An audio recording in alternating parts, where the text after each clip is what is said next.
Concerns have been raised over the UK government's plan to make COVID vaccine passports mandatory at nightclubs. Prime Minister Boris Johnson says full vaccination will be a condition of entry to clubs and other venues with large crowds by September. Tony Sophoclides is Strategic Affairs Director at UK Hospitality. Welcome to the programme. Good to see you. How much of a blow is this for the UK's nightclubs industry? Thanks for having us on. It's a massive blow, really. I mean, coming only 17 hours after Freedom Day had started. Bear in mind that this is the part of the hospitality sector that has exclusively been shut since the very beginning of the pandemic.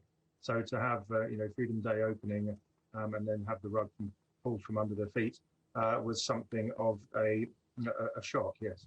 Obviously, very tough times for nightclubs and many people who work in them. I guess if UK government was here and many doctors in the medical profession, they'd say to you, health is more important than the unfortunate difficulties of the nightclub industry.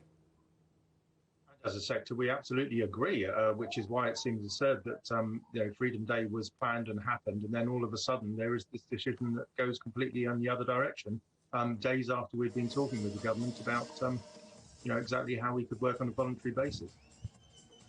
The UK has marked so-called Freedom Day, the supposed ending of restrictions. How does it feel in the hospitality sector? I think the broad hospitality sector welcomed it very much. There was slight trepidation. I mean, firstly, you must remember that there are about 12,000 venues that only opened their doors for the first time yesterday, and that must have been a magnificent feeling after 16 months of closure.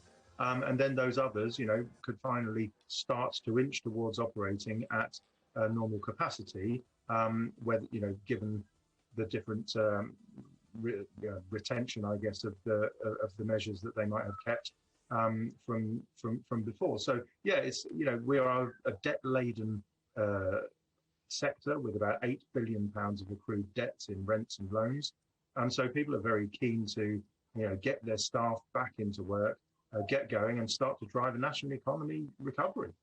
And what is your sense of what the new normal looks like? Do you sense that in cities in particular, hospitality will return to pre-pandemic norms? For those venues that have survived, I think it's only a matter of time before that does happen. But that is the crucial part about how long it will take. These are long-suffering and really struggling businesses in many instances, and I think you mentioned city centres there. There's clearly a job to be done in terms of consumer confidence, getting people back into city centres. A lot of that depends on how confident they are, for example, in London to get on the tube. A lot of work's going into that from other parties.